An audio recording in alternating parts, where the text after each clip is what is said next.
Thank you sister, thank you. ఇప్పటివరకు ఇన్ని క్వశ్చన్స్కి సమాధానం చెప్పారు కాబట్టి ఇప్పుడు నా వాక్యానికి సంబంధించింది ఒకే ఒక క్వశ్చన్ అడుగుతాను, సమాధానం చెప్పాలని మీ అందరినీ ప్రేమపూర్వకంగా ఆహ్వానిస్తున్నాను. బైబిల్లో ఫస్ట్ పాస్టర్మ గారు ఎవరు?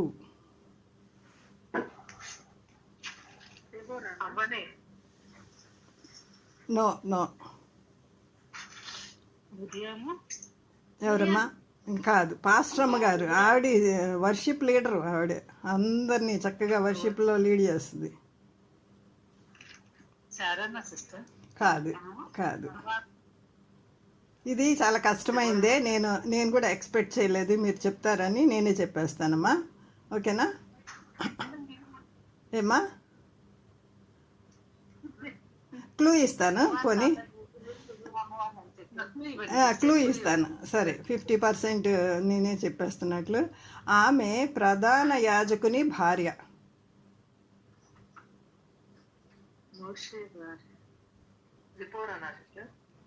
నో. సరే, నేనే చెప్పేస్తాను. ఎవరు? యా, అహరోను భార్య. 50% అమ్మా, నీకు 50% మార్క్స్ వచ్చినాయి. ఇంకొకటి, అహరోను భార్య పేరు చెప్పగలరా? టక్కుమని చెప్పాలా ఇది? సరే, ఈరోజు ఆమె గురించి కొన్ని మాటలు మనం నేర్చుకుందాం. అహరోను భార్య పేరు, ఆమె గురించి కూడా మనము శ్రద్ధగా, మ్యూట్లో ఉన్నవాళ్ళు మ్యూట్లోనే ఉండండి. అన్మ్యూట్ చేస్తే డిస్టర్బెన్స్ అవుతుంది కదా. నేను ఎక్కువ టైం తీసుకొని, ఆల్రెడీ మనకి 6 దాటిపోయింది. ఒక్క 20-25 మినిట్స్లో నేను కంప్లీట్ చేస్తాను. పరిగెడతాను, మీరు నాతో పాటు పరిగెట్టాలి, ఓకేనా? సో ఈమె గురించి నేను ఒకే ఒక్క మాట చెప్తాను, కానీ మీరు ఇంకా ఎక్కువ చెప్తూ ఉంటారు. నేను అడుగుతూ ఉంటాను, మీరే చెప్పేస్తారు. చూడండి, అలా ఉంటుంది ఈరోజు. ఆమె గురించి ఒక్కసారి మనం చదువుకుందాం రండి. నిర్గమాకాండము 6వ అధ్యాయము 23వ వచనం. త్వరగా తీసి చదవాల. ఎస్, ఎలీషబా. అవును, అవునండి. సరే, ఆమె గురించి ఈరోజు తెలుసుకుందాము. నిర్గమాకాండము 6:23 చదువుతారు ఎవరన్నా? త్వరగా. అహరోను అమ్మినాదాబు కుమార్తె. చదువమ్మా. అమ్మినాదాబు కుమార్తెయు నయస్సోను సహోదరునైన ఎలీషబాను పెళ్లి చేసుకునెను. చాలమ్మా, తర్వాత మళ్ళీ వెళదాం. చాలు. ఇక్కడ మనము అహరోను భార్య గురించి ఒకే ఒక్క మాట, అసలు ఆమె కనీసం మనం పిలాతు భార్య గురించి ఆ నీతిమంతుని జోలికి పోవద్దు ఒక సెంటెన్స్ అన్నా వింటున్నాం, కానీ ఈమె గురించి అయితే ఓన్లీ వన్, ఆమె పేరు మాత్రమే వ్రాయబడింది. అసలు ఇంకా ఆమె గురించి ఏ విషయాలు లేవు. కానీ మనము ఆమె గురించి ఎలా తెలుసుకుంటామంటే, ఆమె గురించి బాగా తెలిసిన వాళ్ళు, 100% తెలిసిన వాళ్ళు ఎవరయ్యా అంటే భర్తే కదండి. భర్త కానీ లేకపోతే పిల్లలు కానీ, మమ్మీ గురించి బాగా తెలుస్తుంది కదా, వాళ్ళని బట్టి నేను ఈ యొక్క మెసేజ్ని ప్రిపేర్ చేయడం జరిగిందండి. ఈమెకి నేను ఒక టైటిల్ ఇచ్చాను, అది మీకు తర్వాత చెప్తానండి. అయితే అహరోను అమ్మినాదాబు కుమార్తెయు నయస్సోను సహోదరియునైన ఎలీషబాను పెళ్లి చేసుకునేను. ఈ అమ్మినాదాబు ఎవరండి? మనకి మత్తయి సువార్త 1వ అధ్యాయంలో కూడా ఈయన పేరు ఉంటుంది. అంటే ఈ అమ్మినాదాబు కుమార్తె అని చెప్పారు, మళ్ళీ నయస్సోను సహోదరి అని కూడా చెప్పారంటే నయస్సోను కూడా చాలా ఇంపార్టెంట్ అయిన వ్యక్తి అని మనము గ్రహించాలి. ఈ నయస్సోను ఎవరు అంటే పెద్ద యుద్ధ వీరుడు అనమాట. యుద్ధ వీరుడు అంటే ఒక విధంగా చెప్పాలంటే ఒక కింగ్ లాగా అనమాట. ఆ యొక్క బిటాలియన్ అంతటికీ ఒక కింగ్ లాగా పనిచేసి, అంటే ఇప్పుడు మన ఇంట్లో మన అన్నయ్య ఉన్నారు అనుకోండి, నాకు ఒక అన్నయ్య ఉన్నారు, మేము ముగ్గురు చెల్లెళ్ళు అనమాట. అన్నయ్యకి మా అన్నయ్య చాలా పవర్ఫుల్ మ్యాన్ అనమాట. చాలా ఉన్నతమైన స్థితిలో ఉన్నారు, దేవుని కృపను బట్టి మంచి జాబ్లోనే ఉన్నారు. ఆయన చిన్నప్పటి నుంచి కూడా మా అన్నయ్యకి మాకు 10 ఏళ్ళు తేడా ఉంటుంది. సో అందుకని అన్నయ్య అంటే మాకు ఒక భయం అనమాట. ఆ అన్నయ్య చెల్లెళ్ళు అనంటే మా వైపు ఎవరు కూడా ఆ ఏజ్లో కన్నెత్తి చూసేవాళ్ళు కాదనమాట. అలాగా కొంతమంది, ఇప్పుడు ఒక కలెక్టర్ ఉన్నారనుకోండి, కలెక్టర్ గారి చెల్లెలు అని అంటే ఎంత గౌరవం ఉంటుంది కదా, అలాంటి ఇలాంటి గౌరవప్రదమైనటువంటి కుటుంబంలోంచి వచ్చింది. ఒకటి, ఈ అహరోను ఏ వంశస్థుడు మనకు తెలుసు, లేవి వంశస్థుడు కదా. నిర్గమకాండం 2:1 చూడండి ఒకసారి. లేవి వంశస్థుడు వెళ్ళి ఒకసారి స్పీడ్గా కదలాల. 2:1 నిర్గమకాండం 2:1.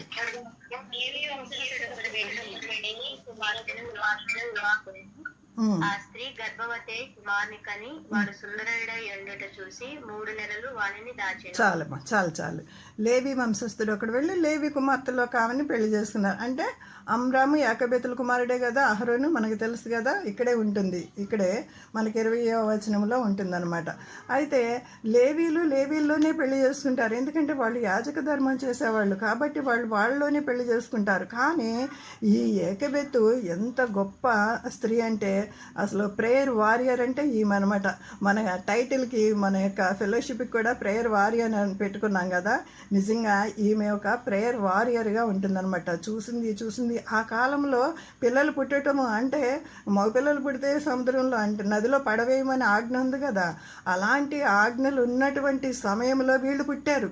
సుమారుగా ఒక 5-10 ఏళ్ళు ఇటు అటు ఉండవచ్చు అనమాట. అలాంటి క్లిష్ట పరిస్థితుల్లో వీళ్ళు పుట్టారు. అయితే ఈమె ఆ యొక్క కుమారునికి మేనత్ అయినటువంటి ఏకబేతు ఏం చేసిందంటే, నా కుమారునికి మంచి కుటుంబం నుంచి మంచి అమ్మాయిని తెచ్చుకోవాలి. ఎవరైనా అదే ఆశిస్తాం కదండి, మంచి కోడలు రావాలి మన ఇంటికి, మంచి అమ్మాయి రావాలి. మనమైతే పైన రూపం కూడా చూస్తాం కదా నవేడేస్. ఎవ్వరు దీనిలో తగ్గేదే లేదు. మంచిగా బ్యూటిఫుల్గా ఉండాలా, చాలా తెలుపు ఉండాలా, ఇవన్నీ కూడా మనం ఎక్స్పెక్ట్ చేస్తాం అనమాట.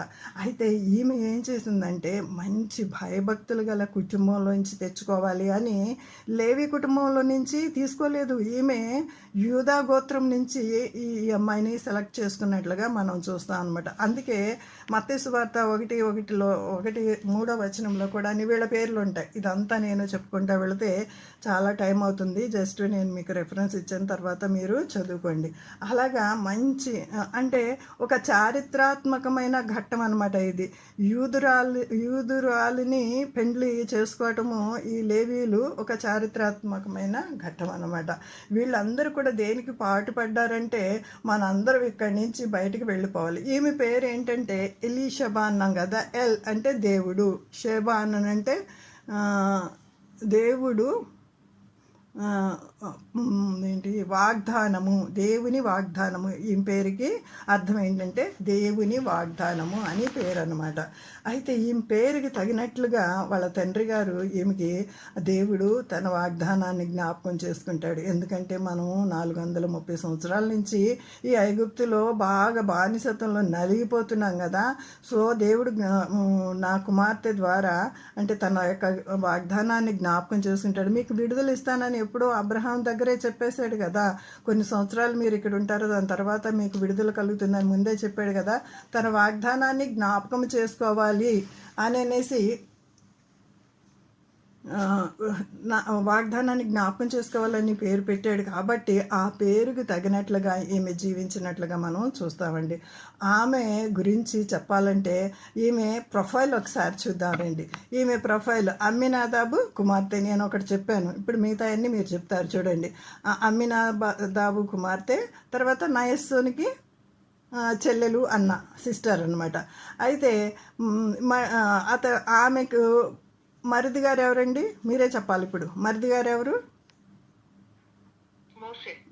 Very good. ఆమె ఆడబడిచి ఎవరు?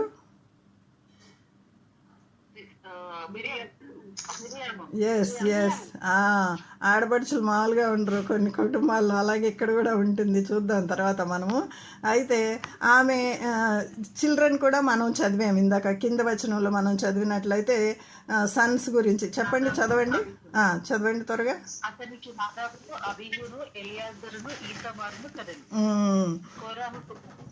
తోటి కోళ్ళు ఎవరండి?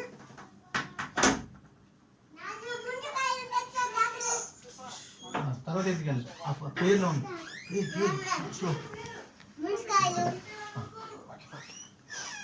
రైట్ ఆన్సర్ ఇవన్నీ కూడా మనకి తెలిసినవి అనమాట. అసలు ఫ్యామిలీ ప్రొఫైల్ ఎంత బాగా మనకి కనిపిస్తుందంటే ప్రతి ఒక్కళ్ళు కూడా మంచి మంచి హోదాల్లో ఉన్నవాళ్ళు మనం ఇక్కడ చూస్తూ ఉన్నామన్నమాట. అయితే ఈమె జీవితం అంతా కూడా ఎక్కువగా అరణ్యములో తన యొక్క జీవితము అంతా కూడా ఉన్నట్లుగా మనకి తెలుస్తుంది అనమాట. అందుకని ఈమె పేరు అంటే ఈమె గురించి నేను టైటిల్ ఏమి ఇచ్చానంటే అరణ్యములో అమ్మ ఎలీషబమ్మ.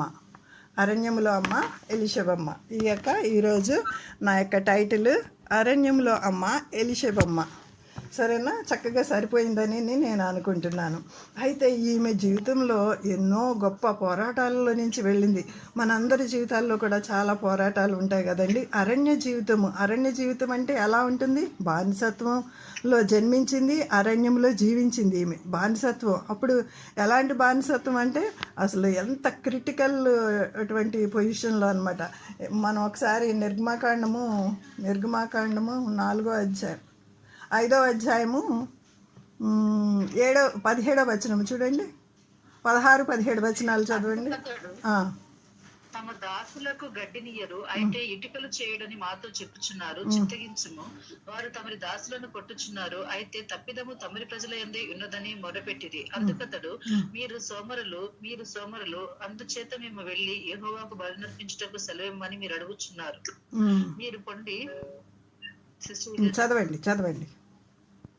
మీరు పొండి పని చేయుడి, గడ్డి మీకు ఇయ్యబడదు, అయితే ఇటుకల లెక్క మీరు అప్పగింపక తప్పదని చెప్పాను. మీ ఇటుకల లెక్కలో ఏమాత్రము తక్కువ చేయవద్దు, ఏనాటి పని ఆనాడే చేయవలనని రాజు సెలవీయగా ఇశ్రాయేలు నాయకులు తాము దురవస్థలు పడి ఉన్నట్లు తెలుసుకునేది. వారు ఫరో యుద్ధ నుండి బయలుదేరి వచ్చు తమను ఎదుర్కొనుటకు దారిలో నిలిచిన మోషే అహరోనులను కలుసుకొని, యెహోవా మేము చూచి న్యాయము తీర్చును గాక, ఫరో ఎదుటను అతని దాసుల ఎదుటను మమ్మల్ని అసహ్యముగా చేసి మమ్ము చంపటకై వారి చేతికి ఖడ్గం ఇచ్చితుడని వారితో అనగా, చాలు.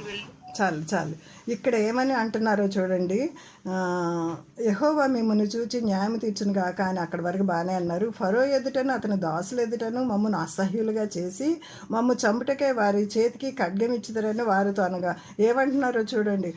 ఫరో చేతికి మీరే ఖడ్గం ఇచ్చారు, మీరు వచ్చిన దగ్గర నుంచి మాకు ఇంత భయంకరమైనటువంటి పని ఒత్తిడి కలిగింది. అంతకుముందు మెటీరియల్ ఇచ్చి ఈ వస్తువులు తయారు చేయండి అనేవాళ్ళు, ఇప్పుడైతే మెటీరియల్ కూడా మీరే సంపాదించుకోండి, ఈ ఇటుకలు కూడా మీరే చేయండి అని. ఒకవేళ చేయకపోతే ఆ లెక్క పూర్తి కాకపోతే కొట్టి చంపుతున్నారు అనమాట. అలాంటి క్లిష్ట పరిస్థితుల్లో ఈమె ఎంత చక్కగా ట్యాకిల్ చేసిందంటే, భర్తకి ఎంత సపోర్ట్గా ఉందంటే. అనేక సార్లు ఇంకా ఈమె గురించి చెప్పాలంటే ముందు వెళదాము. ఒకవేళ నేను ఈ కంప్లీట్ చేయలేకపోతే నెక్స్ట్ వీక్ కూడా నేను తీసుకుంటాను. చాలా 1 అవర్ మెసేజ్ నేను 1/2 అవర్తోనే నేను ముగించేస్తానండి. అయితే అరణ్యంలో ఏమేమి ఉంటాయండి? క్రూర మృగాలు ఉంటాయి. ఈమె అరణ్యంలో అమ్మ అని చెప్పాను కదా. క్రూర మృగాలు ఉంటాయి, కరువు ఉంటాయి, నీళ్లుండవు, భయం వేస్తూ ఉంటుంది, ఆహారం ఉండదు. అరణ్యంలో ఏముంటుంది? ఏమీ ఉండవండి టోటల్గా చెప్పాలంటే. కానీ అరణ్యంలో ఇంకొకటి కూడా మనం ఉన్నట్లు గమనిస్తాం. యేసు ప్రభుని కూడా అరణ్యమునకు కొనిపోయింది కదండి. సాతాను వచ్చి అరణ్యమునకు ఆయన ఉపవాసం 40 దినాలు ప్రార్థన చేయడానికి ముగించిన తర్వాత మత్తయి సువార్త 4వ అధ్యాయం 1వ వచనంలో మీరు తర్వాత చదువుకోండి. ఆయనను అరణ్యమునకు సాతాను కొనిపోయింది. మనకు కూడా అరణ్యము లాంటి శ్రమలు అనేక సార్లు వస్తూనే ఉంటాయి. మన కుటుంబాల్లో అరణ్యము లాంటి భీకరమైన లోయలు అనేటువంటి భీకరమైనటువంటి పరిస్థితులు వస్తూనే ఉంటాయి. కానీ అలాంటి సమయంలో మనము ఎలీషబా ఎదుర్కొన్నట్లుగా మనము ధైర్యముతో ఎదుర్కొందాము, మన ప్రయాణాన్ని చక్కగా సాగించుదాము. మరి అరణ్య జీవితం గురించి ఒకటి హోషేయ గ్రంథము 2:14 వచ్చిన ఒకసారి చదివి సహాయం చేయండమ్మా. హోషేయ 2:14.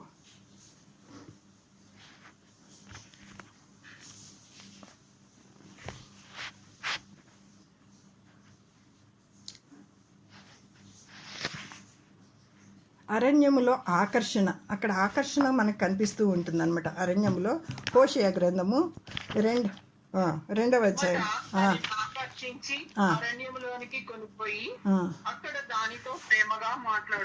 చాలండి. ఆకర్షణ ఉంది అరణ్యములో. ఇక్కడ అంటే మనకి శ్రమల కాలం ఉంటాయి, కానీ అట్ ద సేమ్ టైం మనకి అరణ్యం కూడా ఆకర్షించేదిగా ఉంటుంది, మనతో ప్రేమగా మాట్లాడేదిగా ఉంటుందన్నమాట. ఇంకోటి మనము పరమగీతాలు 8వ అధ్యాయం 5వ వచనము చూసినట్లయితే, తన ప్రియుని మీద ఆనుకొని అరణ్య మార్గమున వచ్చినది ఈమె ఎవరు ఇక్కడ ఎవతే అని ఉంది, కానీ నాకు ఆ మాట అనటం ఇష్టం లేదు. అందుకే నేను ఈమె ఎవరు అని రాసుకున్నాను, నా బైబిల్లోనే రాసేసుకున్నాను. తన ప్రియుని మీద ఆనుకుని అరణ్య మార్గున వచ్చినది ఈమె ఎవరు అని అంటే ఈమె మనకు తెలుసు, షూలమితి అని తెలుసు. అంటే అరణ్యములో ఇంకేముంది? ప్రియుని మీద ఆనుకోవటము. ఆదరణ ఉంది, ఆకర్షణ ఉంది, ఆనుకోవటం కూడా ఉంది. ఇంకొక మాట మనము ప్రకటన గ్రంథము 12వ అధ్యాయంలో ఒక స్త్రీ కనిపిస్తుంది. ఆ స్త్రీ కూడా అరణ్యంలోకి కొనిపోబడుతుంది, మగ శిశువుని కని. 5వ వచనం 12:5 ప్రకటన 12:5.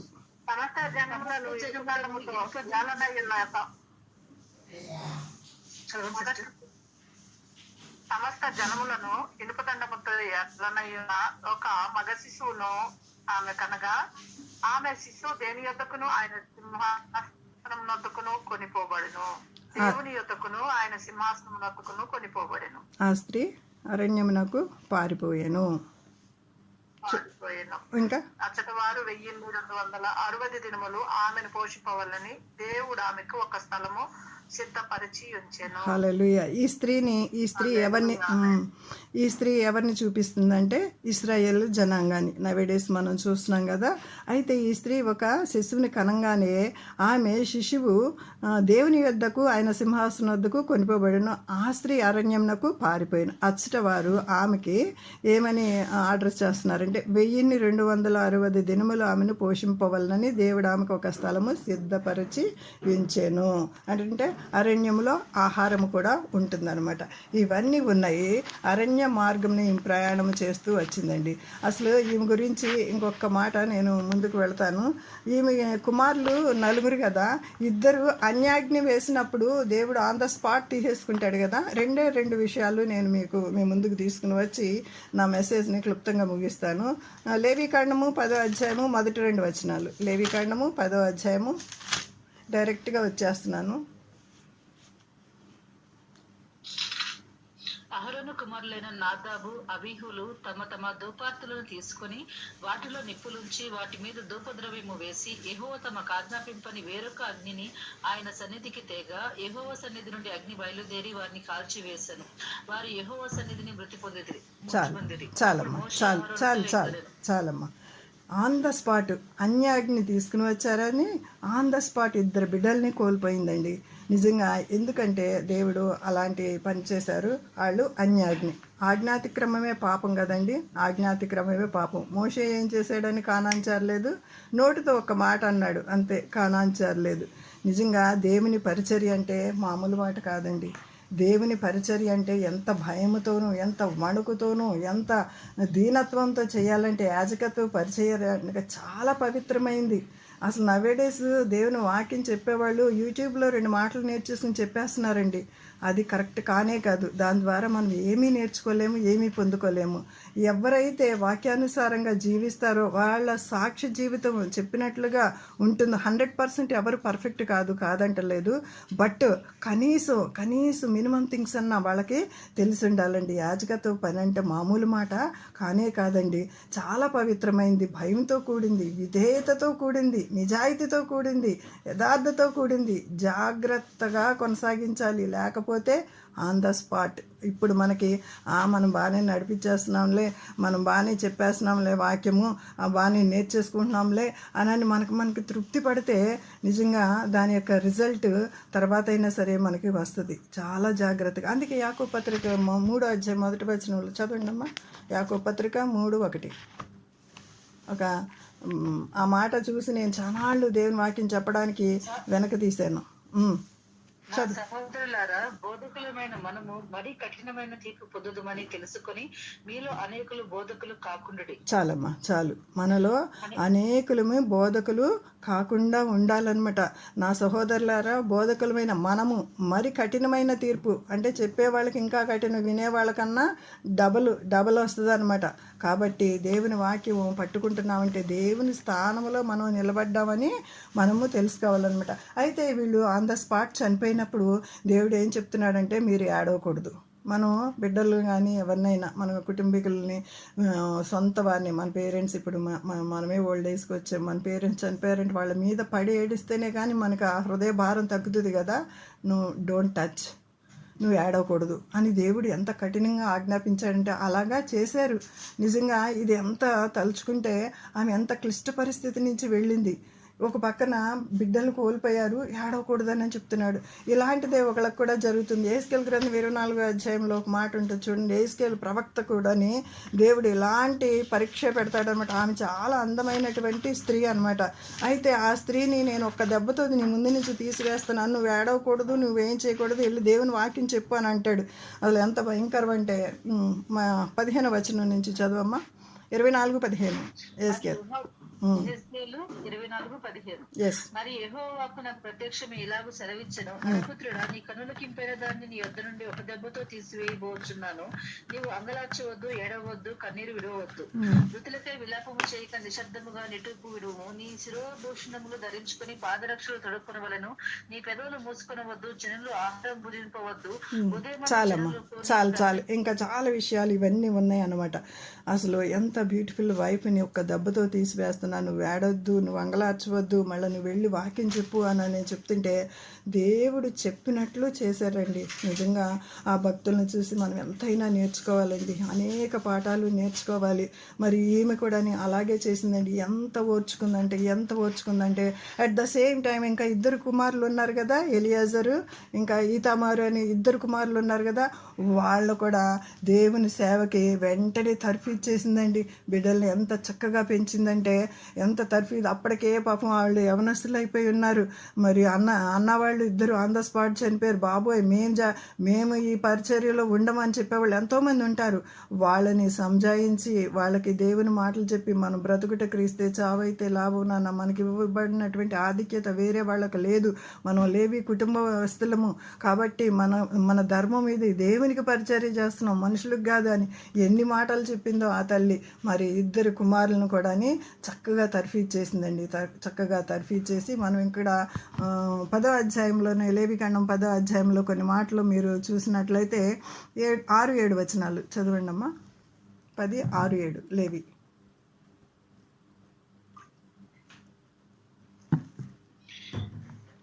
అప్పుడు మోషే అహరోనును అతని కుమారులైన ఎలియాజరు ఈతామారును వారితో, మీరు చావకుండానట్లును యెహోవా ఈ సర్వ సమాజం మీద ఆగ్రహపడకుండానట్లును మీరు తల విరబోయబోసుకొనకూడదు, బట్టలు చింపుకొనకూడదు. కానీ యెహోవా వారిని కాల్చినందుకు మీ సహోదరులైన ఇశ్రాయేలు ఇంటి వారందరూ ఏడవచ్చును.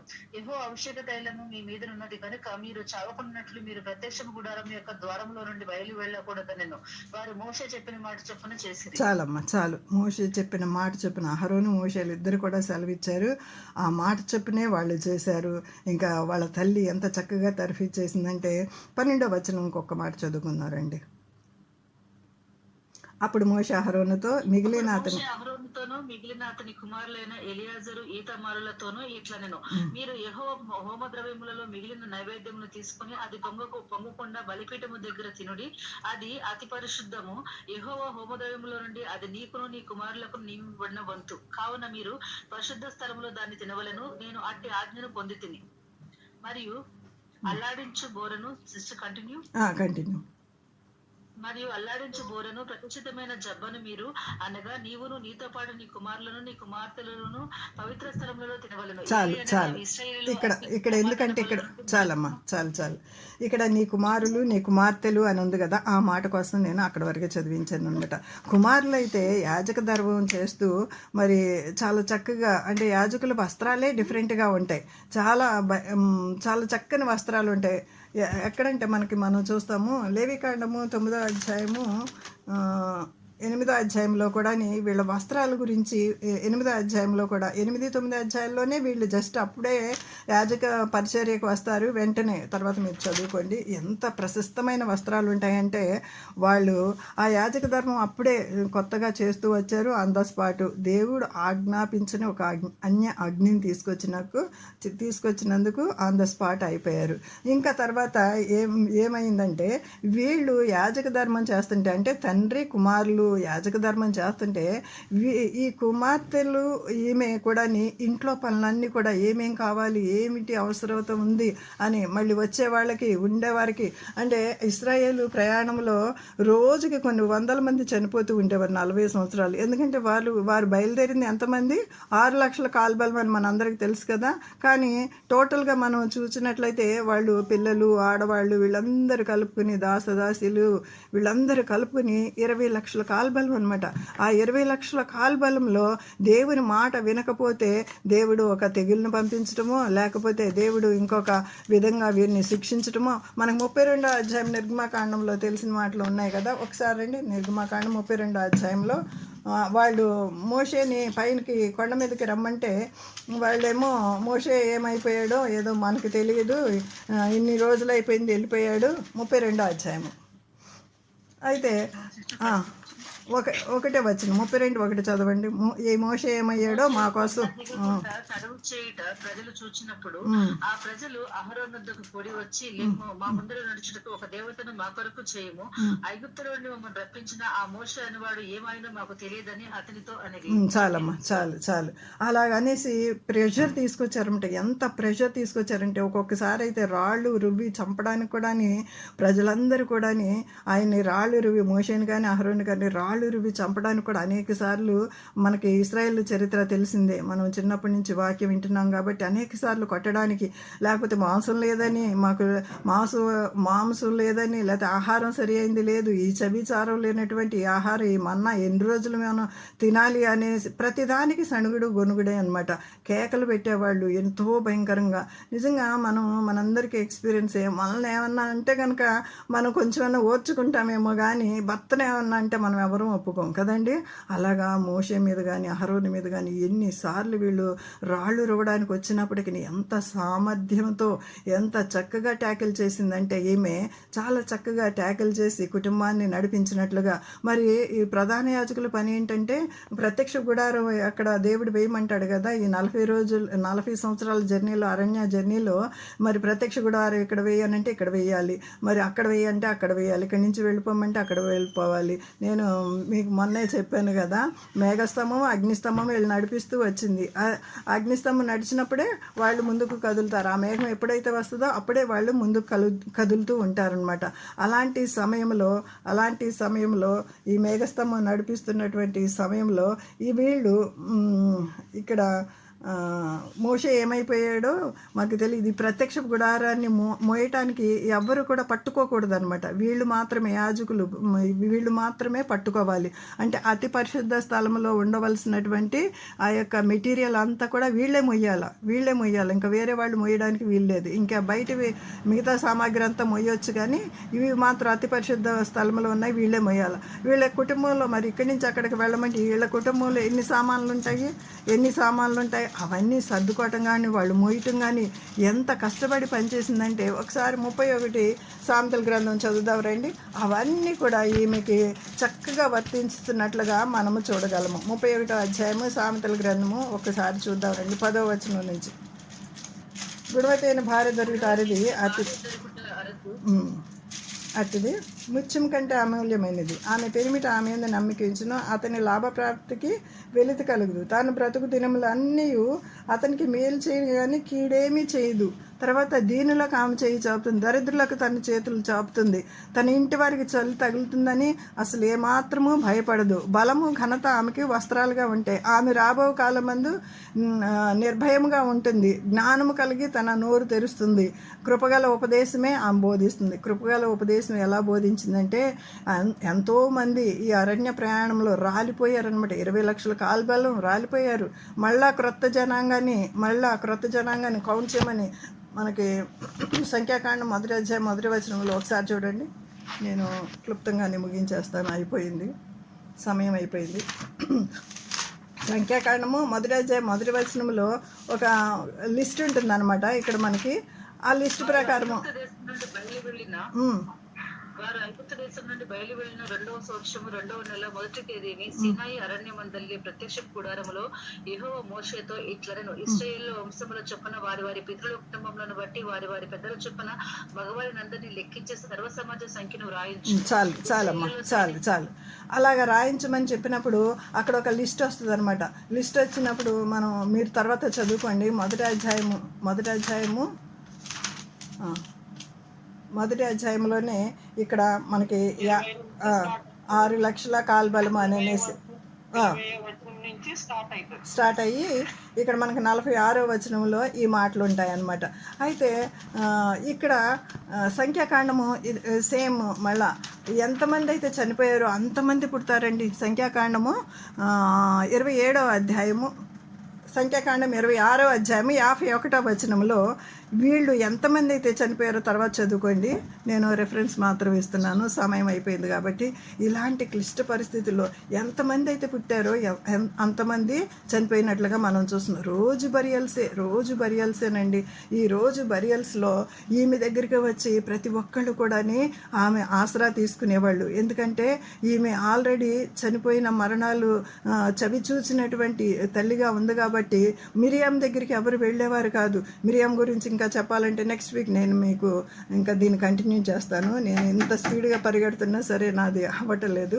సో ఇంకా సగం భాగం నెక్స్ట్ వీక్ మనం చూద్దాం దేవుని చిత్తం అయితే. మిరియాం దగ్గరికి ఎవరు వెళ్ళటలేదు. ఎందుకంటే మిరియాం ఆల్రెడీ ఏం చేస్తుందంటే సంఖ్యాకాండం 12వ అధ్యాయంలో మోషేను ఒక్కడనే ఎన్నుకున్నాడా, మమ్మల్ని ఎన్నుకోలేదా దేవుడు అని మోషే మీదే తిరుగుబడింది అనమాట. మళ్ళీ ఈమె వచ్చింది కాకుండా అహరోన్ను కూడా ఈ యొక్క పాపంలోకి లాగిందనమాట. ఆయన కూడా ఈ మాటతోటి ఏకీభవించాడు. అరే నిన్ను నేను రక్షించాను రా, మోషే అని ఉంటుంది బహుశా అక్క కదా, అరే నిన్ను నేను రక్షించాను రా, చిన్నప్పుడు నిన్ను నదిలో కొట్టుకుని పోకోకుండా నిన్ను రక్షించాను రా అని ఎన్నిసార్లు దెప్పిపొడిచిందో మనకు తెలియదు. కానీ ఎవరొచ్చినా సరే ఈమె దగ్గరికి అరణ్యంలో అమ్మ ఎలీషబమ్మ దగ్గరికి వచ్చి ఆమె దగ్గరికి వచ్చి సేద తీరేవాళ్ళు. అంటే కొన్నిసార్లు కొన్ని వందల వేల మంది చనిపోయేవాళ్ళు అనమాట. ఎంతమంది భర్తలను పోగొట్టుకున్న వాళ్ళు, పిల్లలను పోగొట్టుకున్న తల్లులు ఈమె దగ్గరికి వచ్చి సేద తీరారంటే మిరియామ అమ్మ దగ్గరికి ఎవరు వెళ్ళేవారు కాదనమాట. ఎందుకంటే మోషేను అహరోన్నే ఈమె ఎదిరించగలిగింది. ఎందుకంటే పెద్దది కదా. ఆన్ ద స్పాట్ దేవుడు వెంటనే ఆమెకి కుష్టును కూడా కలిగించినట్లుగా 12వ అధ్యాయంలో ఏమంటాడు, యెహోవా ఆ మాట వినెను. మనకి 3వ వచనంలో 12:3లో ఏమంటారు, వీళ్ళు చెప్పుకున్నటువంటి మాటలు. చాలమ్మా, చాలా ఉంది చెప్పాలంటే. తర్వాత నేను నెక్స్ట్ వీక్ కంటిన్యూ చేస్తాను. యెహోవా ఆ మాట వినెను. కాబట్టి యెహోవానే దిగొచ్చేసాడండి. మిక్కిలి సాత్వికుడు అనేసి మోషే గురించి చక్కని సాక్ష్యం చెప్తున్నాడు. మరి అహరోన్ గురించి ప్రవక్త అని సాక్ష్యం చెప్తున్నాడు దేవుడు. నిర్గమకాండం, లేవికాండంలో వీళ్ళ గురించి చరిత్రలో నేను లోతుగా వెళ్ళినప్పుడు దేవుడు అనేకమైన విషయాలు మాట్లాడుతూ వచ్చాడు. మరి ఈమె అరణ్యంలో అనేక మందికి తల్లి అయ్యి ఓదార్చినట్లుగా మనం చూస్తున్నామండి. నిజంగా మనకు కూడా మన జీవితాల్లో అనేక ఆటుపోట్లు రావచ్చు. దీన్ని నేను మీకు కంటిన్యూ చేస్తానండి. ఇప్పుడు కొంచెం సమయం ఎక్కువగా అయిపోయింది కాబట్టి ఈమె ఒక తల్లిగా ఉంది, భార్యగా ఉంది, చెల్లిగా ఉంది, కోడలుగా ఉంది, వదినగా ఉంది. అనేకమైనటువంటి పాత్రలు పోషించినట్లుగా మనము చూస్తున్నాము. ఎన్ని పాత్రలు పోషించినా మరి అసలైతే మామూలుగా అయితే అహరోను భార్యగా ఈమె ముందుకొచ్చి ఈమె మాట్లాడాల్సింది పోయి మోషేనే దేవుడు నియమించాడా మాట్లాడడానికి, మేము మాత్రం లీడర్స్ కాదా అని. అసలు ఆ అహరోను భార్య కామ్గా ఉంది, కానీ అహరోను కొంచెం ముందు మాట్లాడినట్లుగా అంటే ఈమె మిరియామే లాగినట్లుగా మనకి అర్థమవుతుంది అనమాట. ఈమె ఎక్కడ కూడా ఎక్స్పోజ్ అవ్వలేదండి, దాగి ఉంది. మన దాగుచోటు యేసు ప్రభువేనండి. ప్రతి స్థలంలో కూడా మనము దాగి ఉండేవాళ్ళగా, మనం భర్తలను ప్రోత్సహించే వాళ్ళగా, మనము దాగి ఉండేవాళ్ళంగా, మన కుటుంబాలను కట్టుకునే వాళ్ళగా, మనం కుటుంబాల్లో శాంతి సమాధానాన్ని నెలకొల్పేవారిగా ఉండాలి. కానీ మరి ఈమె తోటికోడలు సిప్పోరా ఉంది కదండి, ఆమెతో ఏమన్నా గొడవ పడినట్లు ఎక్కడన్నా వింటున్నామా? మిరియాంతో గొడవ పడినట్లు ఎక్కడన్నా వింటున్నామా? నథింగ్. కానీ ఈమె చాలా చక్కగా ట్యాకిల్ చేసినట్లుగా మనము చూస్తున్నామండి. ఆమె గురించి ఇంకా అనేకమైన సంగతులు ఉన్నాయి, కానీ పరిశుద్ధాత్మ దేవుడు ఇంకొకసారి సమయం ఇచ్చినట్లయితే మరలా ఇంకొకసారి ధ్యానం చేద్దాము. ప్రతిదీ సహించుకొని అరణ్య మార్గంలో వారిని చక్కగా నడిపిస్తున్నట్లుగా మనము చూస్తాము. దేవుడు ఈ చిన్న వాక్యాన్ని దీవించి ఆశీర్వదించునుగాక.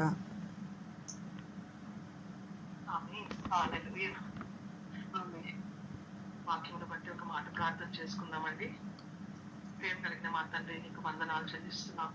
విత్తబడిన ఈ వాక్యాన్ని బట్టి ప్రభా, అయినా తండ్రి, మేము ఈ వాక్యం ప్రభా మా హృదయాలలో ప్రభా మీరు నాటమని అడుగుచున్నాం ప్రభా. ఫలింప చేయండి. దీనికి కావాల్సిన వర్షాన్ని పరిశుద్ధ ఆత్మ నైనా తండ్రి ఆ వర్షాన్ని మా మీద కుమరించమని అడుగుతా ఉన్నాం ప్రభా.